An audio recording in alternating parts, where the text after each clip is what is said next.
Justice delayed! Justice denied! কেন বিচারের তার সংস্কৃতি বিচারের বাণী নীরবে নিভৃতে খাবে বিচারের বাণী নীরবে নিভৃতে খাবে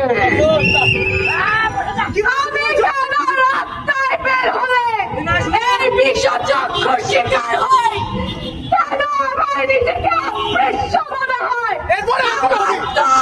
আমার নেতা আমার কি বেঁচে থাকার অধিকার নেই? অবশ্যই আছে, আমারও আছে। খেলার মাঠে আমি যখন ছোট্ট শিশুটি ছিলাম ওই ছেলেটা কেন আমাকে ছেড়েছিল? কেন কেন কেন ছেড়েছিল আমাকে? যেই মুখ দিয়ে আমি মানুষকে আমার পরিবার দেখেছি সেই পরিবার কেন বিচার চাইতে গেলে আমার সেই মুখী বন্ধ করে দিবে? কেন কেন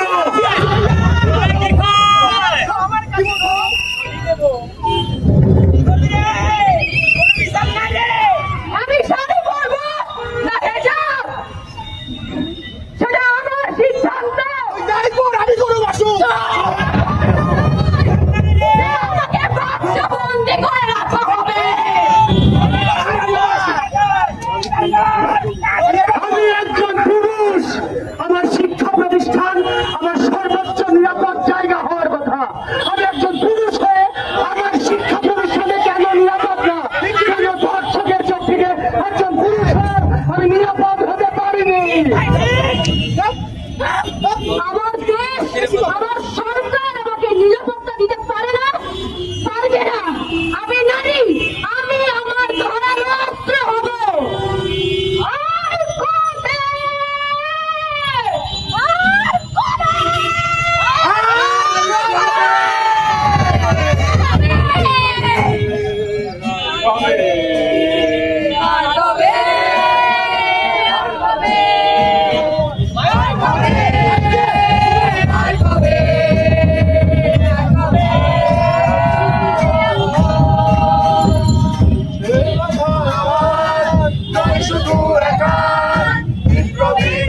সমাজ করেছে অঙ্গীকার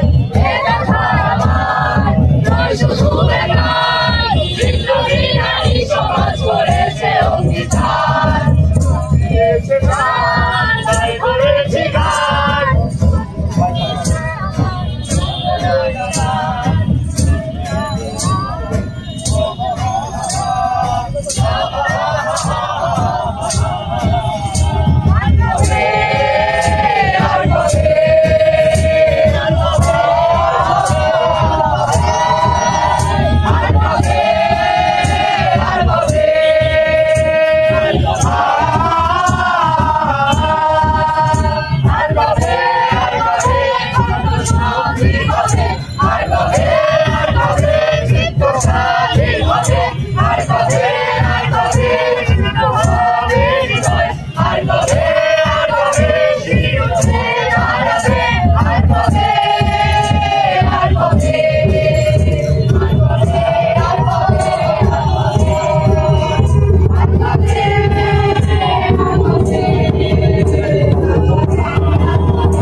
পরিবেশনা উপস্থাপন করলো। আমাদের মাঝে উপস্থিত আছেন আমাদের ঢাকা বিশ্ববিদ্যালয়ের থিয়েটার অ্যান্ড পারফরমেন্স স্টাডিজ বিভাগের সম্মানিত শিক্ষকবৃন্দ। আমি প্রথমে অনুরোধ জানাবো আমাদের থিয়েটার অ্যান্ড পারফরমেন্স স্টাডিজ বিভাগের সম্মানিত সহযোগী অধ্যাপক ডক্টর শাহমান মোহসেন স্যারকে আজকের এই প্রতিবাদ পরিবেশনায় কিছু বলার জন্য।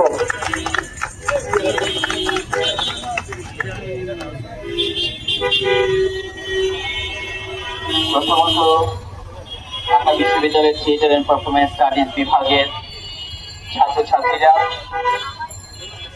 অতীতের মতোই যখন বিগত কয়েক মাস আগেও জুলাই মাসে আগস্ট মাসে এই ক্যাম্পাসে যখন সাধারণ ছাত্রছাত্রীদের উপরে বর্বরোচিত ভাবে হেলমেট বাহিনী আক্রমণ করেছে, হামলা করেছে, শিক্ষার পরিবেশকে বিনষ্ট করেছে, নস্যাৎ করেছে, তখন ঠিক যেভাবে আমরা ছাত্র শিক্ষকেরা আমরাও রুখে দাঁড়িয়েছিলাম।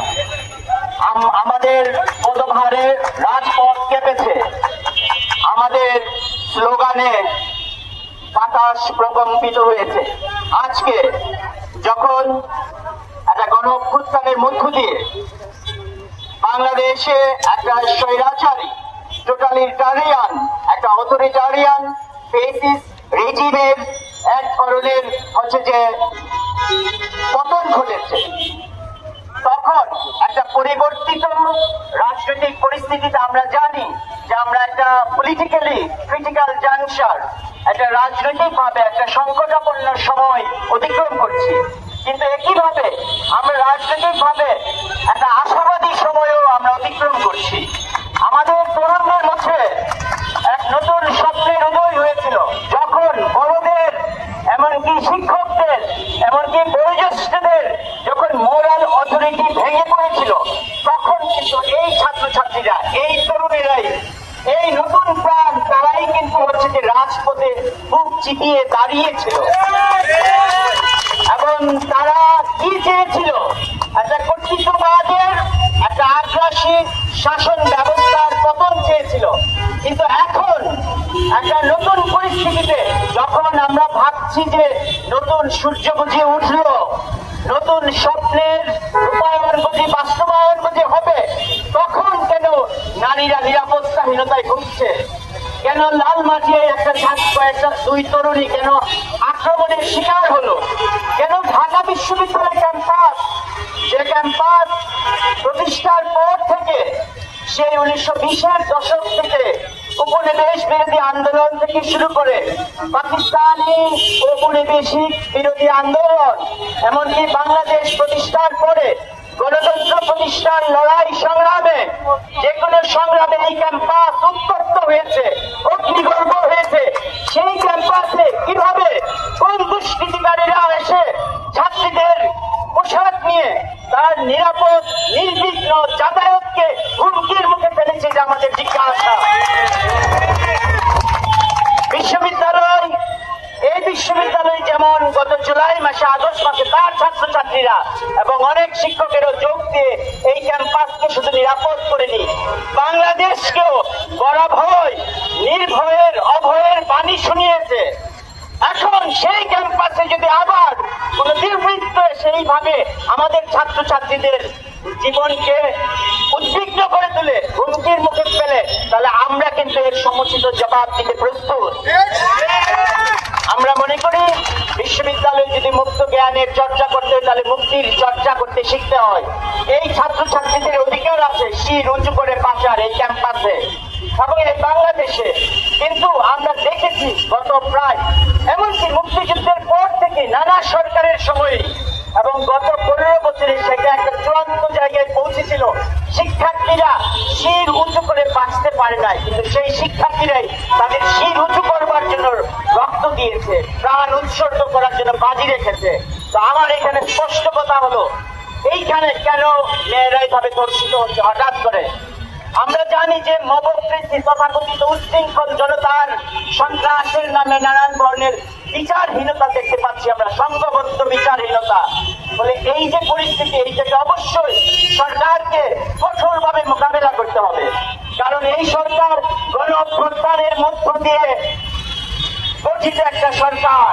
আপনারা যদি সরকারকে আমরা বলতে চাই, আপনারা যদি আমাদের ছাত্র শিক্ষক তরুণদের জনগণের যে রাজনৈতিক অভিপ্রায় ছিল, যে গণ আকাঙ্ক্ষা ছিল মানুষকে নিরাপত্তা দেওয়া এবং একটা স্থিতিশীল রাজনৈতিক ব্যবস্থা প্রতিষ্ঠা করার পথ সুগম করা, সেটা যদি করতে ব্যর্থ হন, তাহলে আমরা বুঝবো যে আপনারা এই সদ্য সংগঠিত গণ অভ্যুত্থানের স্পিরিট লঙ্ঘন করেছেন।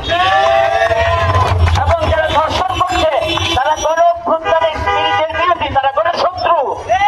যারা নারীর নিরাপত্তাকে রাজপথে, রাস্তায়, ঘরে, বাইরে হুমকির মুখে ফেলেছে, তারা গণ অভ্যুত্থানের, গণ আকাঙ্ক্ষার, বাংলাদেশের গণ দুশ্মন। আমাদেরকে পরিষ্কার ভাবে আমরা বলতে চাই, নারীর শরীর আক্রান্ত হওয়া মানে বাংলাদেশের মানচিত্র আক্রান্ত হওয়া, বাংলাদেশের মাটি আক্রান্ত হওয়া। বলে নারীর মর্যাদা সমুন্নত রাখার অঙ্গীকার ছিল বাংলাদেশের মুক্তিযুদ্ধের অঙ্গীকার। ইনসাফ, সাম্য এবং মানবিক মর্যাদা, বলে হিউম্যান ডিগনিটির উপরে যদি আঘাত আসে, তাহলে বুঝতে হবে আজকে আমরা যে নয়া রাজনৈতিক বন্দোবস্ত খুঁজতে চাইছি, যে নয়া রাজনৈতিক বন্দোবস্ত আমরা তৈরি করতে চাইছি, সেখানে যদি মানবিক মর্যাদার ধারণা যদি না থাকে, তাহলে নতুন রাজনৈতিক বন্দোবস্ত হবে না। বাংলাদেশ বেঁচাবে, বাংলাদেশ অন্ধকারে নিপতিত হবে এবং সামনের দিনে হবে বাংলাদেশ একটা ফেক স্টেট। আমরা নিশ্চয়ই এটা চাই না কেউ। বলে এটা যদি আমরা না চাই, তাহলে মানবিক মর্যাদা প্রতিষ্ঠা করতে হবে এবং মানবিক মর্যাদার অর্থ হচ্ছে নারী পুরুষ উভয়ের সমান মর্যাদা। বলে আমাদের ছাত্রীরা যদি নিরাপত্তাহীনতায় ভোগে, তাদের জীবন যদি সংখ্যায় ভোগে, তাহলে মানুষ হিসাবে আমরা সকলেই শঙ্কিত হই, নাগরিক হিসাবে আমরা শঙ্কিত হই। বাংলাদেশের একটা মেয়েও যদি ধর্ষিত হয়, তাহলে মনে করতে হবে বাংলাদেশ রাষ্ট্রটি ধর্ষিত হচ্ছে। বলে এই জন্য আমরা এখান থেকে আমরা অবিলম্বে ডাক দিতে চাই, সরকারকে বলতে চাই, আপনারা যেসব ব্যবস্থার কথা বলেছেন, সেই ব্যবস্থাগুলো যথেষ্ট না। আমাদের কাছে প্রমাণ দিন যে ঢাকা শহর বাংলাদেশ ছাত্রীদের জন্য, তরুণীদের জন্য, মায়েদের জন্য, বোনদের জন্য, পুরুষদের জন্য নিরাপদ। এবং এই নিরাপত্তা বিধানের দায়িত্ব রাষ্ট্রের, পুলিশের এবং যারা মোতায়েন আছে তাদের। নইলে কিন্তু জনগণ তার গণপ্রতিরক্ষার শক্তিতে নিজেরাই নিজেদের নিরাপত্তা দেবে। তখন কিন্তু সংকট আবার নতুন করে ঘনীভূত হবে। বলে আমি আহ্বান জানাবো, আজকের এই ছাত্রছাত্রীদের সাথে আমি সংহতি জানাচ্ছি, একাত্মতা প্রকাশ করছি।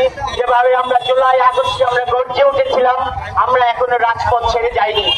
এবং আমরা এখান থেকে বলতে চাই, ঢাকা বিশ্ববিদ্যালয়ের থিয়েটার এন্ড পারফরমেন্স স্টাডিজ বিভাগ, আমি হচ্ছে যে 2000 সাল থেকে এখানকার ছাত্র ছিলাম। আমরা প্রত্যেকটা নির্দলীয় যে কোনো ধরনের অন্যায়ের বিরুদ্ধে, অবিচারের বিরুদ্ধে আমরা সংঘবদ্ধভাবে এখানে পারফরমেন্স করেছি, নাটক করেছি, রাজপথে আমরা থেকেছি। আমরা এই সর্বশেষ জুলাই আগস্ট অভ্যুত্থানে আমরা আমাদের মতো করে সক্রিয় ছিলাম, আমরা এখনো আছি। আমরা আমাদের শিল্পের ভাষায়, নাটকের ভাষায়, আমাদের শরীরের ভাষায়, আমাদের স্লোগানে আমরা কিন্তু এখনো রাজপথে থাকবো। এবং আমরা জানি কিভাবে নাট্যকে রাজনৈতিক হাতিয়ারে পরিণত করতে হয়। থিয়েটার পারফরমেন্স স্টাডিজ ডিপার্টমেন্টের ইতিহাস মূলত সংগ্রামের ইতিহাস, ছাত্র শিক্ষকের যৌথ সম্মিলিত লড়াইয়ের ইতিহাস। এবং সেই লড়াইয়ে ছাত্ররা অতীতেও ছিল, শিক্ষার্থীরা, শিক্ষকেরাও ছিলেন, আজকেও আছে। বলে এটা কোনো একটা নতুন কোনো প্রপঞ্চ নয়। এইখানে যে আমরা জমায়েত হলাম, কিছুদিন আগে আমরা এইখানে লাল মজলুম নামে আমরা একটা নাটক করেছি, পারফরমেন্স করেছি। যখন মনে করেছিল সবাই এই অভ্যুত্থান বুঝি ডানপন্থীদের অভ্যুত্থান, এই অভ্যুত্থান বুঝি উগ্রবাদীদের অভ্যুত্থান, তখন আমরা প্রমাণ করেছি আমাদের সাংস্কৃতিক ভাষা দিয়ে। এখানে থিয়েটার এন্ড পারফরমেন্স স্টাডিজ বিভাগের অনেক শিক্ষার্থী জড়িত ছিলেন। আমরা এই রাজপথে আমাদের সাংস্কৃতিক অভিব্যক্তি নির্মাণ করার মধ্য দিয়ে আমরা প্রমাণ করেছি যে ঢাকা বিশ্ববিদ্যালয় থেকে সাংস্কৃতিক চিন্তার মৃত্যু ঘটে নাই। তখনও আমরা ছিলাম, এখনো আমরা আছি, ভবিষ্যতেও আমরা থাকবো। আমি ছাত্রছাত্রীদের এই সাহসী পদক্ষেপ, এই সাহসী পরিবেশনার প্রতি এটা কতটা নান্দনিক হলো তা নয়, এর মধ্যে দিয়ে যে চৈতন্যের প্রকাশ পাচ্ছে, অভ্যুত্থানের যে শৈল্পিক চেতনা, যে স্বাক্ষর এই পারফরমেন্স আজকের এই জমায়েত বহন করছে, এইটাকে সাক্ষী নিয়ে আমরা বলি যে আমরা থাকতে আসি নাই, আমরা ফাঁসির দাবি নিয়েও আসি নাই। আমরা আসছি একটা নিরাপদ বাংলাদেশ, যেখানে নারী পুরুষ, বাঙালি আদিবাসী, হিন্দু, মুসলমান, বৌদ্ধ, খ্রিস্টান, এমনকি গরিব সর্বহারা সকল মানুষের সমান অধিকার প্রতিষ্ঠিত হোক, ইনসাফ তৈরি হোক। বেইনসাফি বাংলাদেশ আমরা মানব না। আপনাদের সবাইকে অভিবাদন। অসংখ্য অসংখ্য ধন্যবাদ আমাদের বিভাগের সম্মানিত সহযোগী অধ্যাপক ডক্টর শাহবাজ মোহসেন স্যারকে। একই সঙ্গে আজকে আমরা ধন্যবাদ এবং কৃতজ্ঞতা জ্ঞাপন করছি আমাদের আজকের এই ছাত্রদের এই প্রতিবাদ প্রতীকী আমাদের পরিবেশনায় আমাদের সঙ্গে যুক্ত আছেন আমাদের বিভাগের সম্মানিত শিক্ষকবৃন্দ, বিভাগের সম্মানিত চেয়ারপারসন সহ সকল শিক্ষকবৃন্দ আমাদের পাশে থেকে আজকের এই পরিবেশনাকে, এই আয়োজনকে সাকার করতে আমাদেরকে উজ্জীবিত করেছে। আমরা সবশেষে আমাদের বিভাগের দুজন শিক্ষার্থীর বক্তব্য শুনব। প্রথমে আমি ডেকে নিচ্ছি আমাদের বিভাগের দ্বিতীয় বর্ষ তৃতীয় সেমিস্টারের শিক্ষার্থী সাজিদ রহমানকে আজকের এই পরিবেশনান্তে তার বক্তব্য উপস্থাপনের জন্য।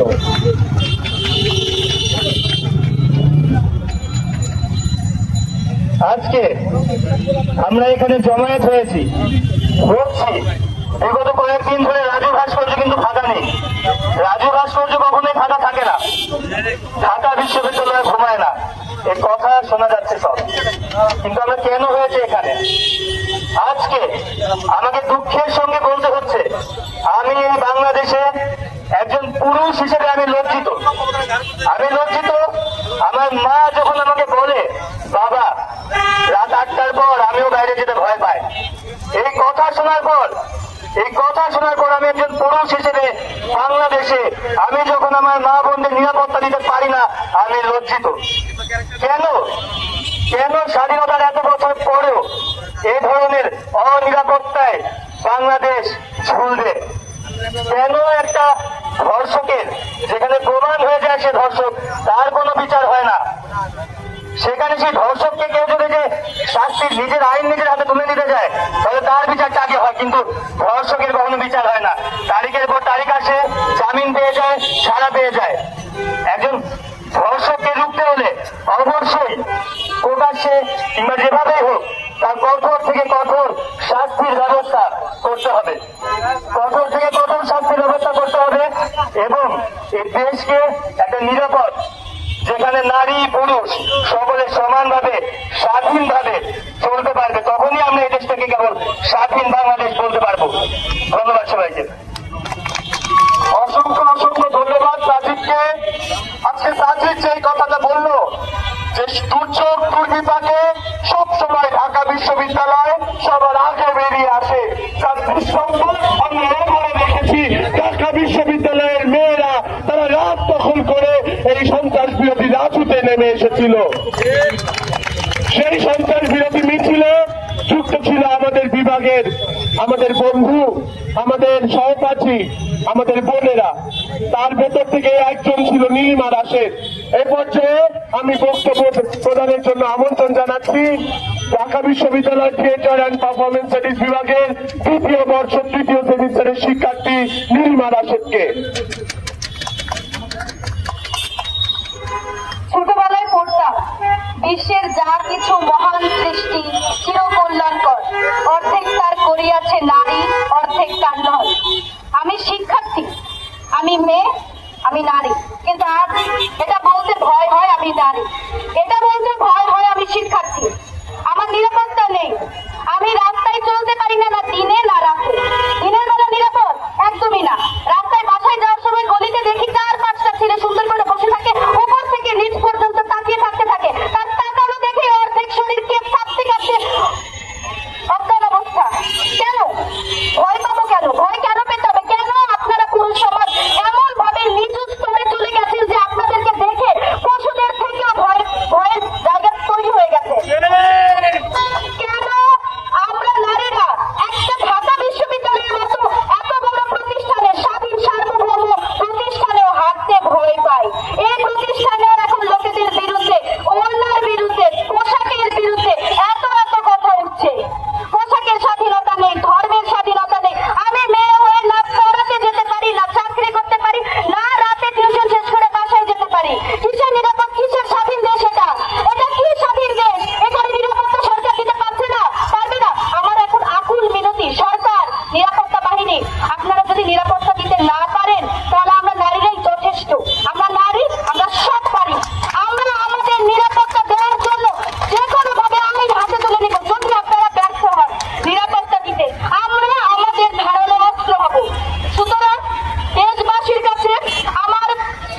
তিনি